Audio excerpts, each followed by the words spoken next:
네, 여러분 안녕하세요. 영어쌤입니다. 오늘은 2022학년도 수능특강 영어 9강의 5번 지문을 같이 보도록 하겠습니다. 자, 이 지문은요.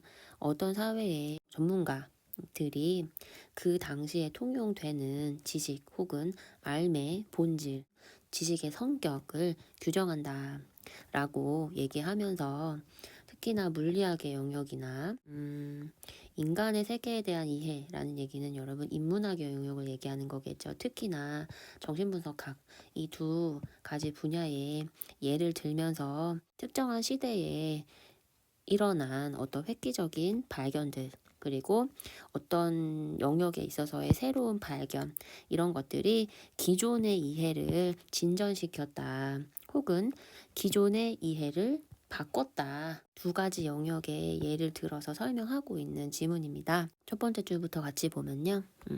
어떤 주어진 시대에서건 그 사회의 전문가들이 결정한다. 그 시대에 통용되는 지식의 본질을 결정한다. 원, 누군가라고 여러분 해석하시면 되는데요. 바로 뒤에 관계대명사절이 시작됐습니다. 그러니까 이 수식절이 어디서 끝날지를 여러분이 정리하는 것이 이 문장의 주어 동사 관계를 결정하는 데 좀 중요한 역할을 하겠죠. 의미를 잘 따라가 보세요. 물리학의 연구예요. 언제요? 아리스토텔레스 시대에 물리학을 연구한 누군가는 적용했다. 다른 일련의 원칙들을 적용했다. 어떤 방식으로요, 여러분? 다른 방식으로. 근데 여기서 이 다르다라는 말 때문에 뒤에 전치사 from이 왔는데요. 누구와는 다른 방식으로 적용했다. 이렇게 들어가는 건데 여기 또 누군가가 나왔고요. 뒤에 관계대명사절이 나왔습니다. 여기서 적절하게 끊어주시면 되겠죠. 뉴턴 시제의 물리학을 연구한 사람과는 서로 다른 방식으로 또 다른 이론을 적용했을 것이다. 그래서 여러분 물리학에 대한 이해가 달랐겠죠. associated라는 형태가 왔는데요. 이 PP형 앞에는 비동사가 있는 것도 아니고요. 해부동사가 있는 것도 아니기 때문에 얘는 그냥 분사로 보셔야 합니다. 그래서 앞에 있는 획기적인 발견을 수식하는 역할을 하는 분사구나. 얘가 또 어디서 끝날 것이냐. 이것도 여러분 의미 관계를 잘 파악하셔야 합니다. 상대성 이론과 양자역학에 관련한 이 분야에 있어서의 획기적인 변화가 동사 여러분 bring about에서 자르셔야 합니다. 이 bring about은 수거고요. 가져오다, 야기하다, 뭐 불러일으키다 이렇게 해석하시면 되는데 변화를 야기했다. 여러분 그 시대에 통용되는 그러니까 여기서 여러분 사용됐던 이 understanding이라는 단어 current라는 단어 있죠. 이런 것들이 contemporary understanding이라는 말로 지금 단어가 살짝 바뀐 측면이 있습니다. 이 물리학 세계, 물리학의 영역이라고 해석하셔도 됩니다, 여러분. 그 영역에 있어서 그 시대에 통용되었던 이해에 변화를 가져왔다 정도로 얘기하면 되겠죠. 딱 이 부분까지가 물리학의 영역에 있어서 어떤 그 물리학에 대한 이해가 어떻게 진전이 되었는지, 획기적인 변화가 생기면서 그 이해에 변화가 생겼다. 삶의 내용에 있어서 변화가 생겼다라는 걸 지금 얘기하고 있고요. 사람이 살아가는 세계에 대한 지식이라고 나왔어요. 근데 이러한 지식은 진화하지 않는다. 여기서 이런 뼈대가 되는 거는요. 이너 패션입니다. 자, 앞에서 쌤이 유튜브 강의 올린 거에 이 표현이 이미 나왔는데요. 어떠어떠한 방식으로, 어떠어떠한 방법으로 이렇게 해석하실 수 있는데요. 수식을 받고 있어서 뭐 그렇게 극적인 방식으로 진화하지는 않는다. 이 말은 사람에 대한 이해가 그 양자역학이나 상대성 이론에서 획기적인 발견이 일어났을 때만큼 사람에 대한 이해가 그렇게 확확 바뀌는 것은 아니다. 뭐 이런 식의 얘기인가 본데요. 소포클레스는 셰익스피어와 더 가깝다. 근데 비교 대상 자체가 아리스토텔레스가 갈릴레오에게 그러한 것보다 라는 말이거든요. 이 문장의 해석의 키는요. 바로 이 이즈동사가 가지고 있습니다. 과연 이 is라는 대동사가 하는 역할은 뭐냐, 어떤 의미를 이 is가 함의하고 있느냐, 이거를 파악하는 게 여러분 굉장히 중요한 과제가 될 겁니다. 내용을 전개하는데. 그렇죠. 아리스토텔레스가 갈릴레오와 근접한 것보다는 소포클레스가 셰익스피어에게 근접한 것이 더 거리가 가깝다. 왜냐하면 물리학에서의 어떤 지식의 이해의 변화가 인문학 영역에서 인간에 대한 이해의 변화 틀보다는 더 심하니까요. 그죠? 앞에서 그렇게 얘기했잖아요. 이 말은 소포클레스 시대의 인간에 대한 지식과 셰익스피어 시대의 인간에 대한 지식은 그렇게 극적인 방식으로 진화한 것이 아니기 때문에 이해의 격차가 그렇게 크지 않다. 이렇게 들어가면 되겠죠. 이 is 동사가 함의하는 바가 뭐냐? 이 동사 구를 함의하고 있는 것인데 다 쓰기 싫어서 얘는 빼고 얘만 남겨둔 것이다. 일단 해석은 그 정도 해주시고 문장 구조상 없어도 되는 말인데 쌤이 빈칸을 만들어 놨으니까요. 여기에 비교급 앞에 이런 강조를 할 수 있는 비교급 강조 부사를 넣어서 소포클레스는 아리스토텔레스가 갈릴레오에게 그러한 것보다 셰익스피어와 훨씬 더 근접한 성격을 갖는다 라고 해석하시면 되겠는데, 그럼에도 불구하고 저스트 에즈는요 마치 뭐뭐한 것처럼 이라고 여러분 해석하시면 되는데, 나이든 현자가 인간의 본질에 대해, 본성에 대해 더 깊은 이해를 가지고 있는 것처럼, 누구보다 더 깊은 이해를 가지고 있겠어요? 명석한데 되게 젊은이에요. 예, 명석한 젊은이가 그러한 것보다겠죠. 자, 그렇다면 여기서 여러분 내용의 전개상 명석한 젊은이가 도대체 뭐 하는 것보다냐, 인간에 대한 통찰을 가지고 있는 것보다는 더 깊은 이해의 수준을 가지고 있을 것이다. 이렇게 해석하는 게 맞겠죠. 근데 이 포제스 동사를 쓸 거면 뒤에 여러분 목적어인 인사이트도 써야 되고요. 뭐에 대한 통찰을 가지고 있느냐, 인간의 본성에 대한 통찰을 가지고 있다. 그러니까 내가 이 포제스 동사를 쓰는 순간 여러분 인사이트, 인투, 휴먼 네이처 이걸 다 써야 되거든요. 그러기 싫으니까 동사를 대신 받아라. 여기서 대동사 개념이 나오는 것이죠. 근데 일단 여기 포제스 동사는 일반 동사니까요.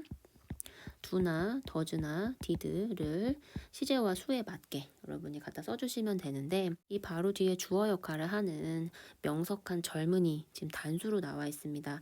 얘는 버려주시면 되고요. 그죠? 그리고 여기 포제스에 s가 붙은 것으로 보아 시제는 현재 시제입니다. 그렇기 때문에 did도 빼주시고요. 여기에 이 does 한 글자 써주시면 앞에 있는 동사를 다 쓰지 않고도 내가 받을 수 있다 정도로 정리하실 수 있습니다. 그래서 나이든 현자가 명석한 젊은이가 그러한 것보다 인간의 본질에 대해 더 깊은 통찰력을 가지고 있듯이, 지식. 바로 뒤에 여러분 여기 옵테인드도요. PP형만 있지 앞에 비동사가 있는 게 아니고 해부동사가 있는 게 아니기 때문에 얘도 앞에 있는 난리지를 수식하는 과거분사로 보셔야 합니다. 어디서 과연 의미 단위가 끊길까요? 사회, 문화, 연구로부터 획득되어진 지식이 바꾸었다. 인간과 인간 사회에 대한 우리의 이해, 우리가 얼마나 알고 있느냐, 우리가 얼마나 이해하고 있느냐라는 말을 위에서 understanding이라는 말을 사용했다면 여기서는 지금 notion이라는 단어로 바꿔 써놨습니다. 우리 인간과 인간 사회에 대한 우리의 지식, 우리의 이해, 우리의 알을 바꾸어 놓았다. 이 지식이. 그럼 여러분 여기 knowledge라는 주어에 맞춰서 여러분이 동사를 써줘야 되는데, 태는 여러분 뒤에 목적어가 있기 때문에 당연히 능동태를 유지해 주셔야 되고요. 시제는 여러분 지금 뒤에 pp가 있습니다. 그러면은 이거는 완료 시제로 보시는 게 맞을 것 같고요. 그리고 수일치의 개념으로 본다면 지금 knowledge가 주어져 여기 뒤에 나오는 studies가 주어가 아니라 그런 연구를 통해서 획득된 지식, 얘가 주어기 때문에 얘는 단수로 보시는 게 맞습니다. 그래서 이 세 가지를 모두 적용한 답을 도출해서 쓰자면 해지가 맞겠구나. 획득된 지식이 지금 우리의 이해를 바꾸어 놓았다. 현재 완료 시제를 맞춰 써주시면 되겠습니다. 예를 들어 예전에는 인간이 무의식이 있다는 것에 대해서 우리가 사실 몰랐거든요. 정신분석학이라는 개념이 대두되기 전에. 그죠? 몰랐는데 그러한 정신분석학이 이루어낸 여러 가지 발견에 비추어 봤을 때 더 진전된 이해, 무엇에 대한 인간의 행동에 대한 좀 더 나아지고 진전된 이해가 포함하게 됐다. 그러니까 그전에는 없었는데 이해에 포함이 된 거예요. 무엇도 이해를 하자. 아, 우리가 무의식적인 동기도 있구나라는 것에 대한 인식을 포함하게 됐다. 그럼 그전에는 무의식에 대한 인식이 없었기 때문에 우리가 인간의 행동에 대해서 가지고 있었던 이해에 제한점이 있었으나 그러한 발견을 통해서 이러한 발견을 통해서 이해가 진전된 측면이 있다. 그리고 이 밑에 쌤이 만들어 온 부분은 아까 쌤이 설명할 때 여러분 다 들었죠? 이 문장을 풀어서 그냥 쓰면 되는 건데요. 적절하게 여러분 문장 구조를 좀 파악해 주시면 여기서 아마 주어가 잘릴 거고요. 여기부터가 지금 동사구가 시작되는 부분이에요. 근데 이 밑줄진 바가 뜻하는 바가 도대체 뭐냐? 이해가 그닥 그렇게 급격하게 드라마틱한 방식으로 진전된 것은 아니다. 그냥 이 문장을 써주시면 되는 거예요. about이라는 전치사가 있으니까. 그리고 쌤이 빈칸을 지금 여러분 이렇게 두 개를 줬잖아요. 셰익스피어 시대의 인간에 대한 어떤 이해라는 말이거든요. 그럼 여러분 여기 딱 보니까 여기 두 단어가 있네요. 그죠? 셰익스피어 시대의 인간 본성에 관한 이해. 근데 이 자리에 쓰실 때는 여러분 이렇게 쓰셔도 되고요. 이렇게 쓰셔도 되고요. 그리고 심지어는 이렇게 쓰셔도 돼요. 이 세 개 중에 그냥 아무거나 쓰셔도 돼요. 변하지 않았다. 이렇게 그냥 쓰시면 됩니다. 급격하게 변하지 않았다. 여기 해석 잘 해주셔야 됩니다. 예. 무엇과 견주어라는 뜻이겠죠. 소포클레스 시대의 그것과 견주어. 그럼 여러분 여기에 지금 쌤이 대을 줬죠. 그러면 여기에 들어가 이 대시라는 명사가 도대체 뭐여야 하겠어요? 인간 본질에 대한 이해가 되겠죠. 그럼 여기서 답을 하나 버리셔야 되는 거죠. 뭘 버리셔야 돼요? 이걸 버리셔야죠. 왜냐면 여러분이 이 노션스를 본문에서 갖다 쓰는 순간 이 대자리는 대를 못 쓰고 도주로 바뀌어야 되거든요. 그렇기 때문에 여기에 수일치를 보시고 답은 요거 understanding 아니면 knowledge로 갖다 쓰셔야 문장이 비문이 되지 않고 문장을 완성할 수 있습니다.